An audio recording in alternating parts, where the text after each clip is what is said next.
Quando os ponteiros se encontram e que nós ouvimos as 12 badaladas.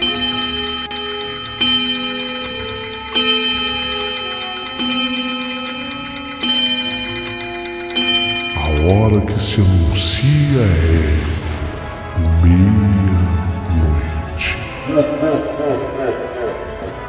Uma hora em que tudo pode acontecer, inclusive nada. Mas hoje, muitos acontecimentos. Vamos à história de hoje.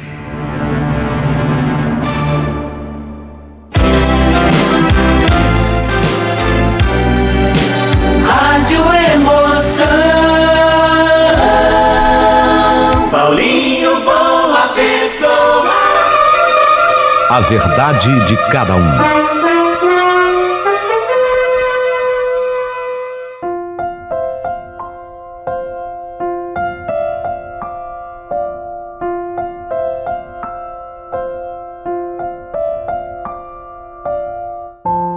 Meu querido amigo Paulinho Boa Pessoa, meu nome é Roseli e eu fui casado com o Alberto durante 34 anos. E durante esse tempo todo, o meu marido sempre me trouxe muita alegria. Sim, alegria. Ele era um homem muito carinhoso, responsável e, acima de tudo, muito bom para mim e para os nossos 4 filhos. Então, tanto na minha família como na família dele, todos comentavam que o nosso relacionamento era de dar inveja a qualquer um, porque durante o tempo em que nós estivemos casados, fomos muito felizes, raríssimas as pequenas discussões que nós tivemos. Alberto, ele era engenheiro agrônomo, então por muitas vezes ele chegou a ficar meses fora de casa, trabalhando em projetos de grandes fazendas espalhadas por todo o Brasil. Quando isso acontecia, todos nós aqui em casa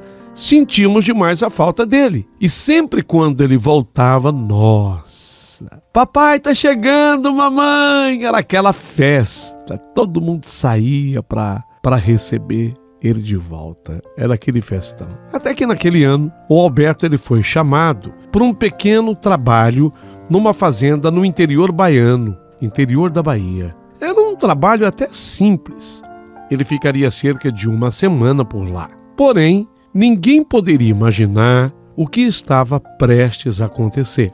Durante um sobrevoo nessa fazenda, o pequeno avião onde o Alberto e o dono da fazenda, mais o piloto, estavam em 3. Piloto, o dono da fazenda e o meu marido, o Alberto. Então, esse pequeno avião, ele sofreu uma pane, um monomotor. Ele deu problema naquele motor que era único, era monomotor, teve pane, e aí esse avião caiu numa mata fechada.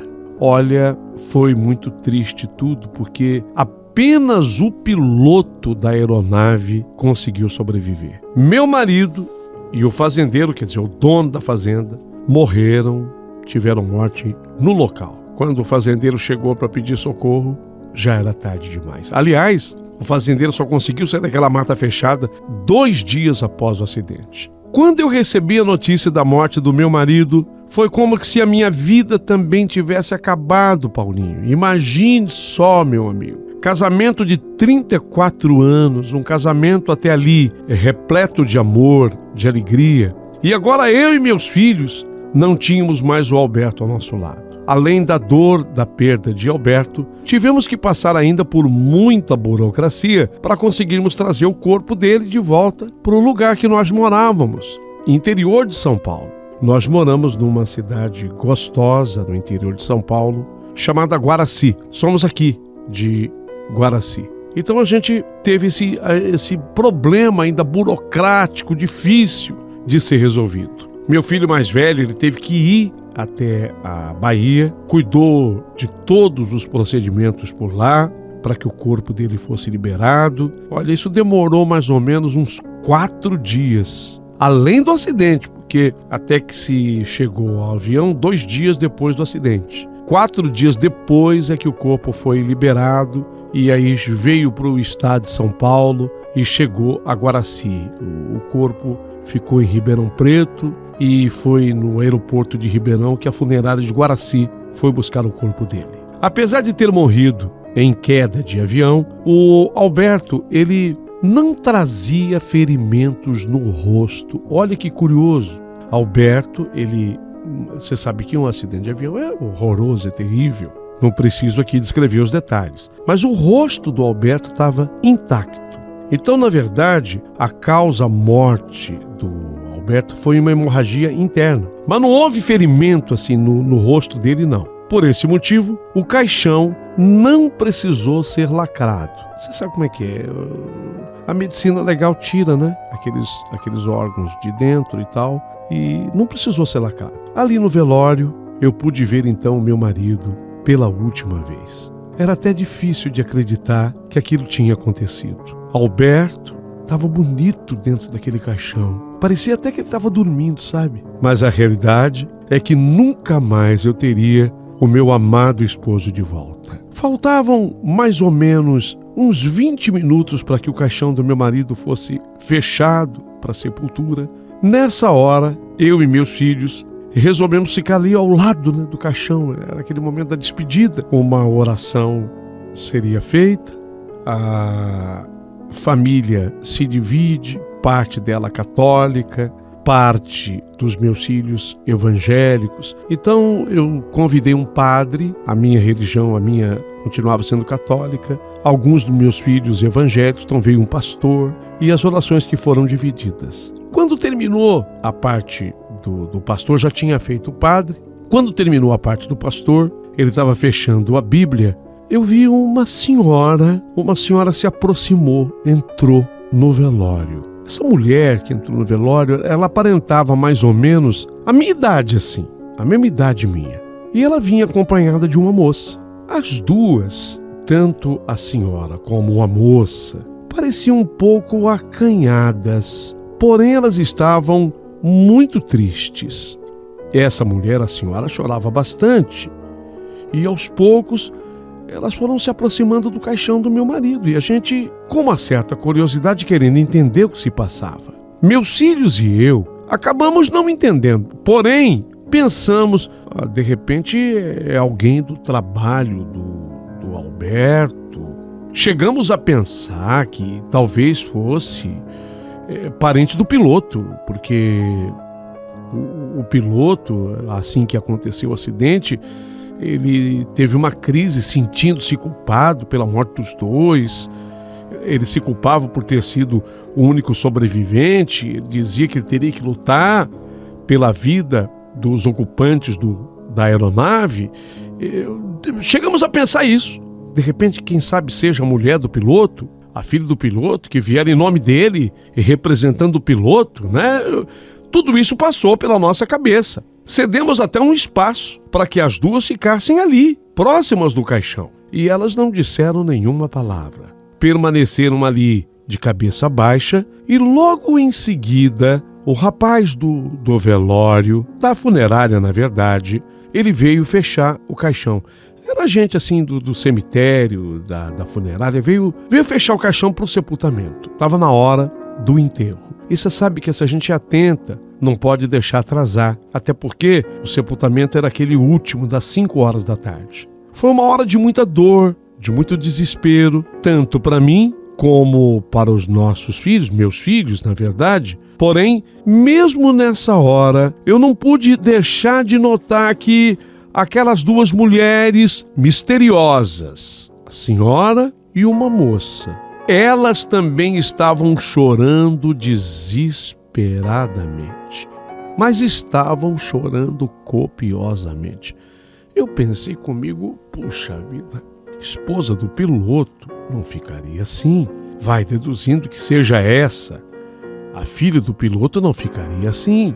Ainda que fosse uma colega de trabalho, podia ser, mas está muito comovida, está muito emocionada. É ela e a moça. E dava para deduzir que a moça talvez fosse filha daquela mulher. Elas tinham uma certa semelhança física. Fiquei ao lado dos meus filhos durante todo o cortejo. O caixão sai para a sepultura. Eu fui caminhando atrás com os meus filhos, até que chegamos ao lugar da sepultura. E ali demos o último adeus ao Alberto. E aos poucos as pessoas foram deixando o cemitério. Eu e meus filhos resolvemos que também já era hora de irmos embora. Mas aquelas duas mulheres, elas não foram embora. Elas continuaram ali, diante da sepultura do meu marido. Peraí, mas quem são? Já muito intrigada e curiosa com aquilo, então eu que já tinha dado alguns passos para sair do cemitério, junto e abraçada a meus filhos, eu resolvi voltar. Eu resolvi voltar assim num repente. Eu fui falar com aquela senhora e com aquela moça. Oi, olá, é muito triste tudo que aconteceu, não é? Mas desculpa eu perguntar, de onde que vocês conheciam o Alberto? Vocês trabalham juntos? A senhora também é engenheira? Ou a moça? Eu cheguei a pensar que vocês são parentes do piloto. As duas me olharam com um certo ar de surpresa. E então aquela senhora se aproximou de mim e falou: olha, eu sei que não seria o momento certo para isso, mas a senhora precisa saber de tudo. Eu tive um relacionamento com o Alberto há mais de 18 anos. E essa moça que a senhora está vendo aqui, é a Adriana, a filha que eu tive com o Alberto, o fruto desse nosso amor. Parecia que uma bomba havia explodido. Eu podia estar preparada para qualquer coisa, menos para aquilo. Eu não tinha palavras. Aliás, eu não respirava. A impressão que eu tinha é que o ar havia parado. E a mulher, vendo que eu estava naquele estado de paralisia, sem sequer respirar, ela continuou falando: eu não quero que a senhora se preocupe com nada. Eu não quero, assim, absolutamente nada do Alberto, nada. Eu sou uma mulher independente, eu tenho uma fazenda, inclusive uma fazenda em Andradina. E foi lá, sabe? Foi lá em Andradina que há 19 anos eu conheci o Alberto. Foi quando ele foi prestar um serviço para mim, lá na fazenda. Ele era um excelente engenheiro agrônomo. Ele descobriu uma praga que havia dado num pasto. A fazenda em Andradina é de criar gado, engorda de gado. E ele resolveu lá o problema do pasto e não precisava dizer mais nada. E eu, que já estava tendo o pior dia da minha vida, eu não conseguia falar mais absolutamente nada. Aquela senhora ainda continuou me explicando que não sabia que o Alberto era casado e que só soube disso quando descobriu que ela já estava grávida dele. Eu, que até então estava chorando de tristeza, de amargura por eu ter perdido o meu companheiro tão amado, tão querido, agora fui tomada de ódio. Eu chorava agora de ódio. Ódio misturado à raiva.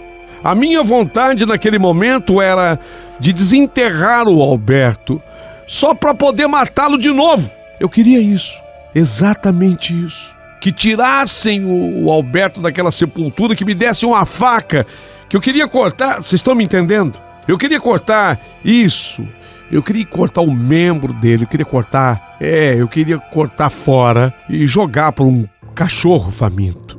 De preferência para um gato, que demorasse a consumir aquilo que eu queria que o gato consumisse. Queria, desta vez, eu matá-lo, mas com as minhas próprias mãos. Aquela mulher, junto com a moça, vendo que eu estava totalmente descontrolada, começou a se afastar de mim. As duas sumiram do cemitério. Meus filhos tentavam me controlar, mas eu estava tão furiosa, que eu acabei chutando todas as flores que estavam naquela sepultura. Muitas coroas, fazendas onde ele havia prestado serviço, haviam mandado coroas para lá, inclusive Fazenda Santa Cruz de Andradina. Foi a primeira coroa que eu chutei, como se fosse uma bola de futebol. Chutei. E eu xingava o meu marido: seu desgraçado, seu FDP, xingava de nomes que, olha, eu nem gostaria de citar aqui, de tão pesados que eram os nomes com os quais eu o xingava. Meu querido amigo Paulinho Boa Pessoa, e foi dessa forma tão triste e dolorosa que o meu relacionamento de 34 anos com um homem a quem me dediquei tanto, e achava que fosse tão dedicado a mim, foi assim que o relacionamento acabou. Depois de tudo isso, tudo o que eu tinha de bom guardado em meu coração em relação a Alberto se acabou. Deu lugar à raiva, mais que isso. Deu lugar a ódio. Deu lugar a uma grande tristeza por eu ter sido enganada durante todos esses anos. E era assim que eu imaginava que fosse terminar essa história. Mas não acabou assim. Antes da missa de 7º dia do Alberto, na verdade foi no 5º dia após a morte dele, eu não me conformava. Eu tinha um dinheiro e eu peguei esse dinheiro e levei comigo ao cemitério. Eu tinha feito uma boa amizade com o Alfredo Coveiro. Eu peguei esse dinheiro e dei para o Alfredo. Ele queria entender o porquê. E eu pedi, queria que você desenterrasse o Alberto, meu marido. Mas por quê? Eu não podia mentir. Eu quero cortar, o pinto dele. Eu quero cortar fora. Ele já sabia a razão e o motivo, porque naquele dia esse coveiro chegou a acompanhar a conversa que eu tive com aquela senhora e a sua filha. Eu entendo o motivo, a razão, mas isso seria violar um corpo, isso é crime. Se alguém fizer algum tipo de denúncia, vai sobrar cadeia para a senhora. Isso é crime e é punido com cadeia. E não só para a senhora, vai sobrar também para mim, porque de certa forma, se eu desenterrá-lo, eu serei co-participante do crime, entende? Eu garanto para você, eu digo a todo mundo que quem desenterrou fui eu, que eu fiz isso. Por favor, desenterra para mim. Bem, o dinheiro era bom, eu já tinha passado pro Alfredo. Tem que ser de noite então. Eu até faço para a senhora, mas eu vou ficar a uma certa distância. Quando a senhora entrar, vai ser só abrir a tampa do caixão. Eu recomendo que venha, por favor, com uma máscara, porque a essas alturas, se bem que ele não deve, assim, tá tão mal cheiroso, porque os órgãos foram retirados, né? É verdade. Mas você faz isso por mim? Faço, sim, senhora. 9 da noite. Horário combinado. Eu estava dentro do cemitério. Uma faca afiada.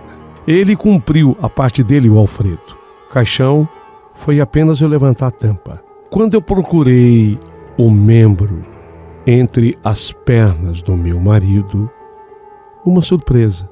Não, o pênis dele não estava mais lá. Meu Deus, não estava mais lá. Deve ter sido num acidente, né? Ele morreu por uma hemorragia. Entendi. Eu não pude mais fazer aquilo que eu queria ter feito. Então, eu olhei assim para o céu. Havia uma estrela que brilhava, parecia estar mais baixo. Eu entendi que fosse algum espírito de luz, como a dizer para mim, poupei você desse pecado. Eu agradeci. Chamei o Alfredo, ele enterrou e depois eu expliquei o que já tinha acontecido. Não havia mais o pênis. O próprio Alfredo ficou mais feliz e tanto que ele quis até devolver o dinheiro que eu lhe havia pago. Eu disse não. Ele havia cumprido e feito a parte dele. Na volta para minha casa, naquela mesma noite, Alberto me apareceu. Eu queria esmurrá-lo, mas eu não consegui sair do lugar. Ele me apareceu dentro do quarto. Aliás, chegou a sentar-se à cama. Me pediu perdão, que eu não nutrisse no meu coração o ódio, a raiva, porque aquilo iria fazer mal à minha pessoa. E tudo que ele havia feito não tinha como voltar atrás. Ele pagaria por tudo. Aliás, já estava pagando. Mas que eu o perdoasse, porque o perdão faria bem a mim mesma, Foi então que eu resolvi conceder a ele o perdão, depois de tudo que ele me alertou. No dia seguinte, já me preparei para a missa de 7º dia, e foi durante a missa que eu, diante do padre, tivemos uma conversa anterior, fiz uma confissão. Contei para o padre tudo que eu tinha planejado, o que eu tinha tentado fazer e da forma como aconteceu. Contei também da aparição do meu marido, e o padre disse que o mais importante já havia acontecido. Era o perdão concedido por mim junto ao Roberto. Essa é uma história real, acontecida comigo. Não desejo a nenhuma outra mulher, porque foi tudo muito triste. Mas foi exatamente assim que aconteceu.